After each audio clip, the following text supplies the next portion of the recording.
Those deep, dark wells. The terrible thing happened at night, as most terrible things do.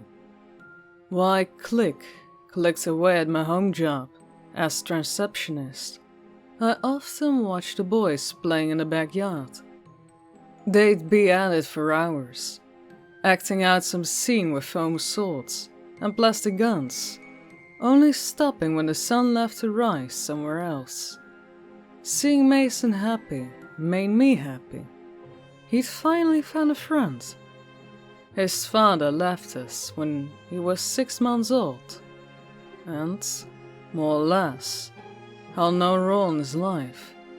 Sure, there were the occasional visits every few years, but even those were short and faint. Not even so much as an annual birthday card. Perhaps that was why Mason anchored himself such a secure distance from other kids. A point driven home by his 5th grade teacher and several others. Part of me didn't blame him. Kids in school, especially the ones I can recall, weren't the friendliest bunch. If you were lucky, you could pick out the sharks from the minnows and avoid them, but honestly, they all looked the same, twinned together in the same concrete box. Please, give him a best friend, I whispered at my bedside every night, sending out the same message to God, or at least to something just as benevolent. To him I pray. Give my son his first best friend. Then, one day, much to my wonderment, Mason brought Todd home for a playdate. He was the petite boy, with mismatched clothes, unkept hair, and the bluest eyes you'd ever seen.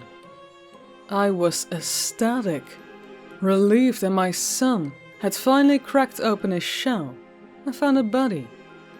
I saw him at the park, Mason told me, when I saw how they met. He was sitting alone at the swings, like he was sad. When he saw me on my bike, he waved, and I waved back. Then we hung out, and he was really cool. As he shared this, I couldn't help but smile at his excitement, so much deserved by the loneliest boy in the world. That night, they had a sleepover and passed out in my living room. From my bedroom, I could hear the muffled speech of our television, which they had left on. Sighing, I untucked myself out of bed and walked sluggishly downstairs to them. Light from the screen pulsed and stretched over the sleeping boys. Mason was swaddled in his blanket on the floor, while Todd was curled up on the couch. I scanned for the remote, and after no long, I moved to shut it off myself. Crick. A long bag of chips crinkled under my foot. From the couch, Todd's shape twists and bolted upright. I meant to say sorry, but I was stopped short. When Todd jolted awake and opened his eyes, I couldn't see them. They hadn't rolled up in his sockets or slipped to their sides. They were simply gone. 2 holes of a singular darkness. Todd had blue eyes, vivid blue eyes, but in that instant, not even the glow of the television reflected off those dark membranes, black as Santa's skull. Then he blinked, and the eyes returned. Before I could say anything, his mouth stretched into a yawn, and his body slumped back into the cushions. I was stiff as a board. Somewhat relieved I hadn't shrieked and woken them both up. My thoughts told me it was a trick of the light, as did any speck of reason. Vision played games with you that way. I switched off the television and went back to bed. A few weeks later, On an especially windy evening, a knock came on the door. Todd was there, as usual, seesawing on his sauce patiently. "Hi there," I smiled. "Hi," he smiled, his thin neck cocked. "May Mason come out to play?" Before I could even answer, Mason had squeezed past me, still working one of his arms through his jacket sleeve. "Bye, Mom!" I watched as they disappeared down the street. The rule was to be back before dark, and to their credit, the boys always returned just as the sky started to dim. On that particular outing, they came home with some cool rocks they'd found at the dirt-clotted sneakers. By the time Todd was ready to walk back home, it had fallen too dark for him to go alone. I gave him a ride, with both boys in the back seat. It wasn't a far drive, as his house was only a few streets away. Every so often, my eyes would slip back to the rear view to see Todd watching the street, and Mason dozing off next to him. As we passed beneath the street lamps, a bar of light would creep through the window, roll over his face, and vanish over his head. The car suddenly rocked as my wheels rolled too hastily over a speed bump. His gaze had left the window and met mine, only this time, as a slanted light skimmed over his features, blue eyes did not look back at me. They were gone, blotted out by the same oily darkness, silent, murky circles. Even his skin, in just that quick moment, looked different, like dry, molted clay, fit poorly over his skull, lips bloodlessly shriveled. I slammed on the brake, jolted all of us into a sudden lurch. Mason gasped himself into wide-eyed awareness. As fast as it had happened before, the straight-faced horror in the backseat returned to his sweet young boy, shocked and surprised. "Sorry," I breathed. "Sorry about it, guys. I thought I saw a cat on the road." We reached Todd's house, a white ranch style with a flowering dogwood tree in front of the yard. As the boys said their goodbyes, I could only stare into the dashboard, my heart sending tremors down my arms. The world fell off its tilt, as if the lines separating actuality and nonsense were blurred. I was disorientated by how real it seemed. His eyes like deep, dark wells, his unhealthy skin stretched and pulled like a death mask. My thoughts clashed with the fault of my brain like a formed logic, and eventually, logic won. It was all in my head, period. But despite the far-fetched it sound, I actively avoided eye contact with Todd, not even giving a sliver of opportunity for that oily pitch to return. If it even happened, in a passing glance or a quick double-take, I'd be back to circling the rim of a mental collapse. A week later, I went to pick up Mason from Todd's house.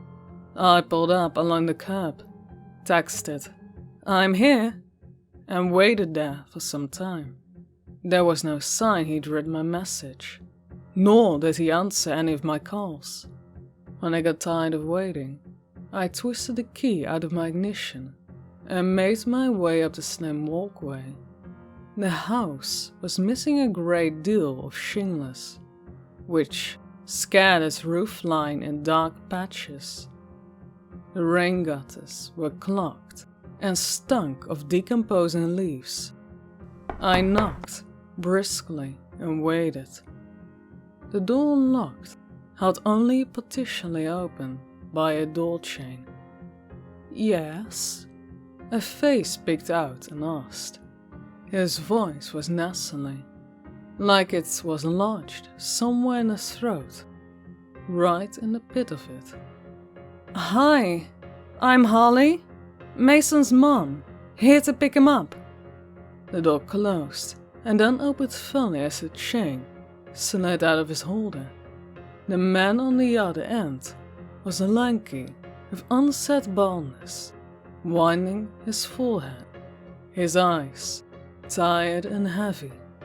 "Oh, sorry about that," he said, flashing a thin-lipped smile and offering a handshake. "David, the boys are probably still on their way back, but they'll be here any minute now. You can come in inside and wait if you like. I've got some tea ready to go." I took him up on the offer and followed him inside. At the immediate right was the living area, where a woman sat watching a rom-com on the television, paying no mind to the sound at the door. She kept her back to us. Beneath the show's timed laugh track, I could hear the sound of hard, labored breathing. Hanging over the side of the sofa drooped a thin, skeletal wrist. On the wall, a grey Kit Kat clock shifted its eyes and wagged its tail. The kitchen was small, with a triangular arrangement of sink, stove, and refrigerator. A small dance between the three. Flowery wallpaper looped around the room. A formica top table sat against the wall, with a minty green chairs.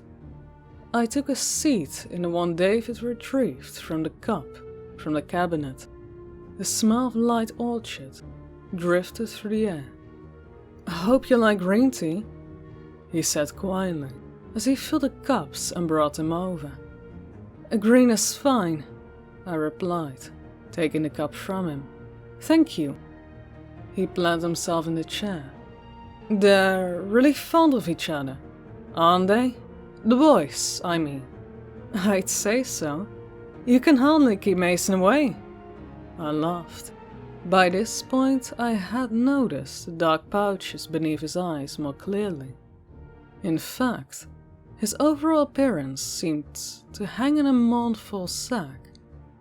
Whatever supplement he needed, he was missing a lot of it. "So, how long have you been in the neighborhood?" I asked for the sake of the conversation. "A good while now," he mused, rubbing the finger along his cup. "Really?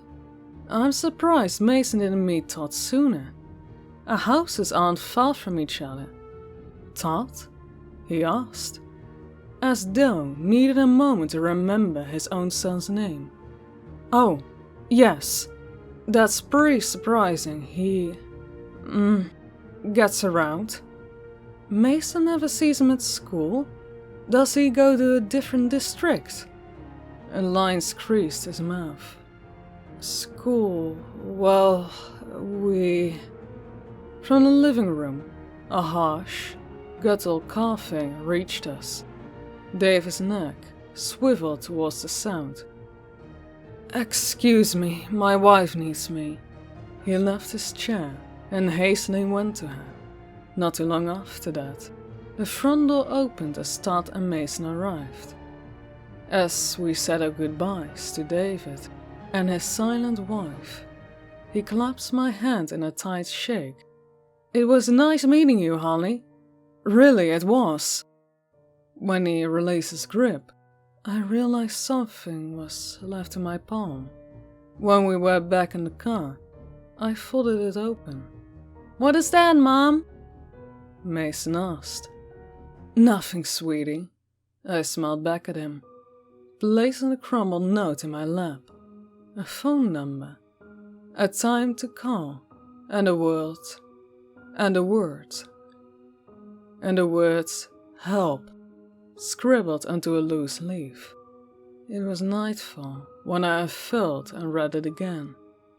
I was in the backyard, occupying a seat at the fire pit. my cell phone in one hand and a cigarette pinched in the other. The note said to call at 8, which was only 5 minutes away. As time drew closer, my chest grew tighter with anxiousness.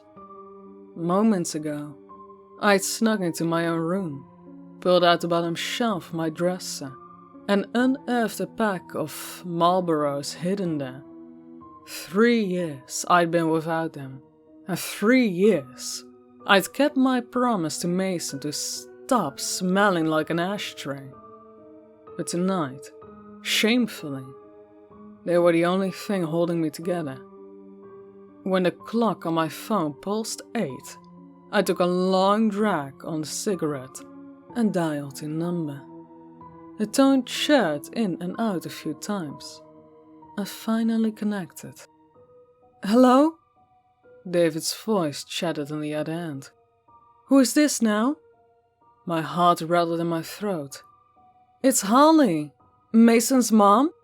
The voice exhaled and returned briskly. "I need you to listen to me, okay? Are you listening?" "Yes, I am listening." "Keep it away from your boy." The fire pit popped and spat a few embers. "Keep what away? What are you talking about?"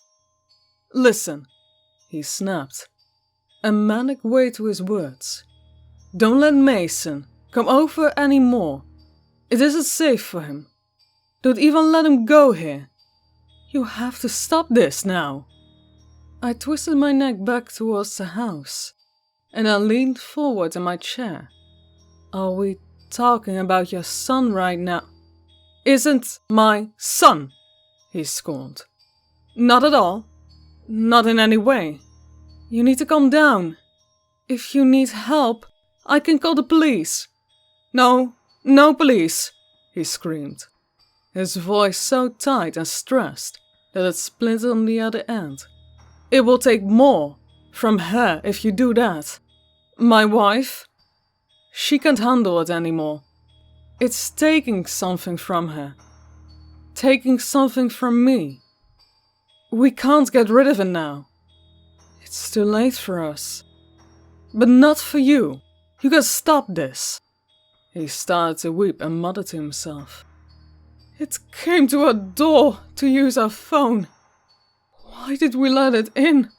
Why did we let it use the fucking phone?" Something stirred in his background and paused, then whispered, "Keep it away from him," and then hung up.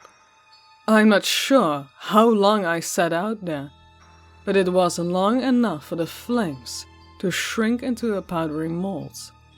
When I entered the house again, Mason was at the couch with his tablet. "You smell weird," he said, taking note of me. "The fire pit," I lied, my thoughts too heavy to muster anything else. He flashed a big smile and tactfully asked, "Can I have a sleepover at Todd's this weekend?" "No," I answered stiffly. "That isn't going to work." "Why not?" he persisted. "Todd always sleeps here. Why can't we do his?" "Because, Mason, I said no. End of story." He shot an icy look of defiance at me. "Fine. Then he'll sleep over here then." "No, he won't. We are going to take a break from Todd for a while." His jaw opened, flabbergasted. "You can't do that." "I just did," I said, perhaps a little too matter-of-factly.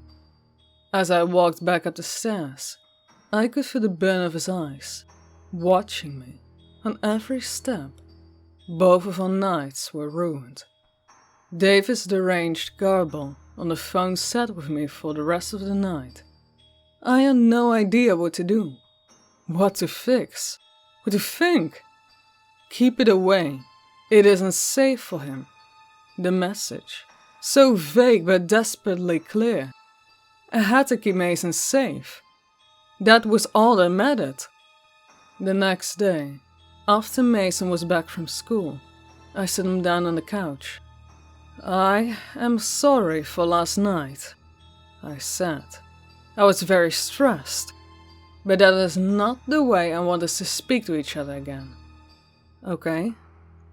His eyes naturally scanned the floor. Okay. I love you, Mason. And no matter what, I want you to be safe. So there are a few things I need to know about Todd. Will you do that for me? He nodded again, his sneakers softly kicking the backpack, slumped on the carpet. Did he ever act weird or strange to you? His head shook. What about his parents? Did he act different around them at all? Same answer. I wasn't sure how to word the next question, but I did my best way. Did he ever do something with his eyes? This time Mason nodded. My heart squeezed itself smaller.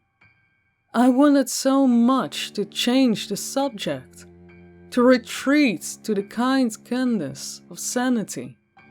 But I had to know more. I had to protect my son. What did he do with his eyes? A trick, Mason replied, hesitantly. Told me not to tell anyone though. You have to tell me. His lips crinkled, trying to keep his secret zipped up. Then he finally spoke. He could make them disappear. I felt drugged by his words, my head even feeling lighter, like all the logic in the world had just been raptured away.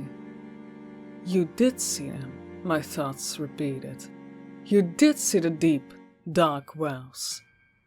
As quickly as my self-doubt left, a scream of dread filled the empty spaces. Did it scare you? I asked. A little, Mason replied absently. He said not to be though. That he would show me how to do it too. I grabbed his shoulder, made him jump suddenly. He didn't though, right? He didn't do anything to you? He looked confused, like I was the one talking crazy now. No, I know that he's your friend, Mason, but I need you to promise me that you won't see him anymore. Mason's gaze flicked back to mine, his eyes wild with betrayal. But he's my friend! His eyes began to come down. Promise me. I repeated the words, the razor scraping down my tongue. I don't want to! Mason! After much hesitation, he tearfully replied. I promise. I hugged him, closed my eyes, and surrendered to the cruelty of it all. For the rest of the hellish week, I kept my ears tuned for the knock at the door. For whatever reason, Todd never used the doorbell. Inevitably, the knock came. Behind the frosted glass of the front door, I could see Todd's fake shape, teetering on his soles. When the door opened, he smiled up at me. Hi, can Mason come out to play? Sorry, dear, I smiled. Mason can't play today. The corner of his mouth lifted as his neck cocked to the side. Can he later? No, I don't think so. Sorry. His nose wrinkled, and the skin between his eyebrows creased. Okay. I closed the door, watched him leave, and that was that. It may take a few times, but eventually the message would sink in. Leave my son alone. I felt a sense of pride behind that. And what could possibly protect a boy better than his mother? But when I turned and saw Mason's cold eyes from the stairs, the pride all but evaporated. When Todd returned the next day, I gave him the same answer. Then the day after that, and the one after that. I couldn't even refuse to answer when he knocked. Otherwise, he'd sit there and wait, knock again, and wait some more, knowing full well we were home. 4 straight evenings of it. And poor Mason, he had every right to despise me for this. No parent would want to ward themselves between their son and his best friend. His first best friend. But what choice did I have? We were drifting apart, all biting even farther away from one another. He was my prisoner, and I was the judge, sentencing back to the lonely world. Surely, he made new friends, right? The world was full of them, and if anything, this was proof that he could find them. That thought helped me cope anyway. When a knock came the 5th time in a row, my tolerance had run out.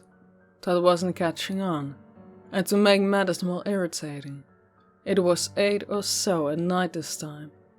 Part of me hoped it was someone else, maybe a neighbor, bringing a package by that was wrongfully left on a doorstep.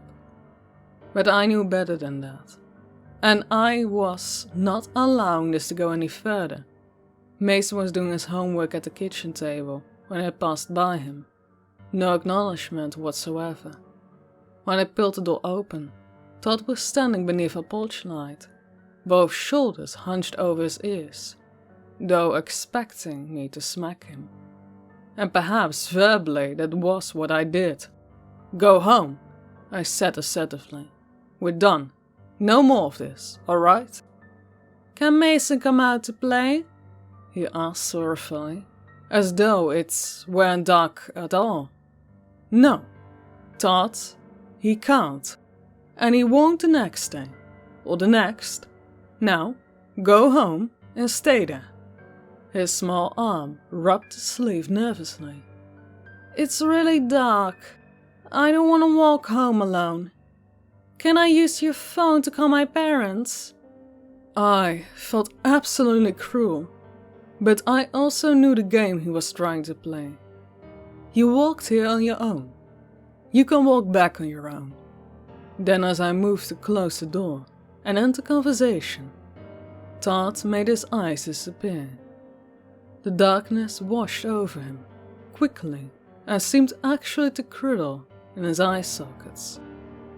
A thickening, horrible texture. His face became milk wax, the sad child disappearing behind it. Beads of, perhaps, sweat drips from his temples. One ran into his eyes and vanished into the void. "I want to come inside," he spoke. The sorrowful tone in his voice was gone. My heart slacked to a deep, slow throb. I felt the need to pinch my side, to tweak it hard enough to draw blood and wake from this moment. Between the dead, shriveled lips, I could see the decaying tips of the black teeth. "Can I please come inside?" he asked. "No," I said semi-reactively. His black, craving eyes narrowed at me. For a moment, I actually thought they started to cry. But it was the darkness, dripping down his cheeks, oozing like oil slicks. "I just want to play with Mason." The sound of it, the sound of the horrible face saying my son's name, snapped me out of the shock.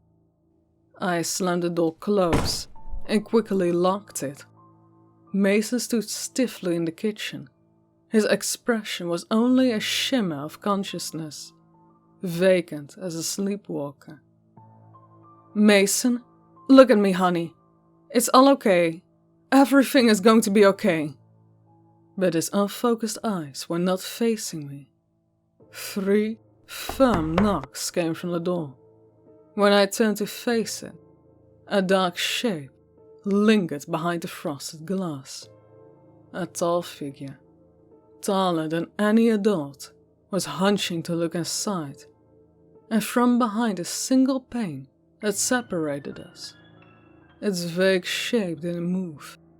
From the other side, Todd's childish voice was still calling. "Can I please come inside? Don't you want to play, Mason? Don't you want to play?" I could feel it watching us, like static, vibrating the air.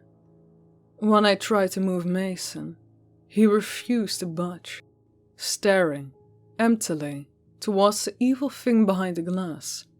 Heavy as he was, I scooped him up in my arms and bolted for the stairs. "It won't break in," my thoughts uttered. "It isn't allowed to." That much I was sure of. If it wanted to get in, it would have by now. It needed to be invited. I shut both of us away in the bathroom upstairs, when the sound of the front door finally ceased. Mason snapped out of it. He was confused, like he had just missed everything that transpired. I wasn't sure whether to consider that a blessing or not. Perhaps it was, and perhaps also it was not God that answered my prayer. It was impossible to digest what happened that night. Sometimes I'd linger on the stairs, right on the top step, and watch the doorway, wondering if the glass would suddenly break, if Todd's voice would slip through and ask to come inside. One night, David had left a voicemail on my phone. She's gone," his voice whimpered. "It got what it wanted from her, drained it dry. No, my wife won't wake up, and it's left us. I don't know what it wants from your boy, but it wants something, no matter what. Don't let it back inside." The message cut out after that, and he still won't answer my calls. Todd never did come back, and I wouldn't have it any other way. Strangely enough, the one less affected by all of it was Mason. I was worried to see him fall back into the distant bubble. But that isn't what happened. He started to make friends with other kids around the neighborhood. New friends. Normal friends. He'd become a real social butterfly. And despite my brain ripping apart itself, understanding what I'd seen, I at least had that comfort to cling on. Seeing Mason happy made me happy. Lately, though, I've been feeling strange. It's been harder to feel motivated about things, let alone get out of bed in the morning. When my appetite started to dwindle, day by day, I've been growing increasingly sabid and lethargic. I don't know what's wrong, but it's getting worse. Mason's been helping me around the house, even going out his own way to play chef and make things to eat. He's a good boy, but sometimes, dear Lord, I catch something in his eyes, something that shouldn't be there, but is only a trick of the light. Please, God, let it only be a trick of the light. Thank you all so much for listening to tonight's story. Now I'd like to take a moment to thank all of my Patreons who help make this channel possible. Thank you, Breaker19, for all your help and support. You guys are amazing.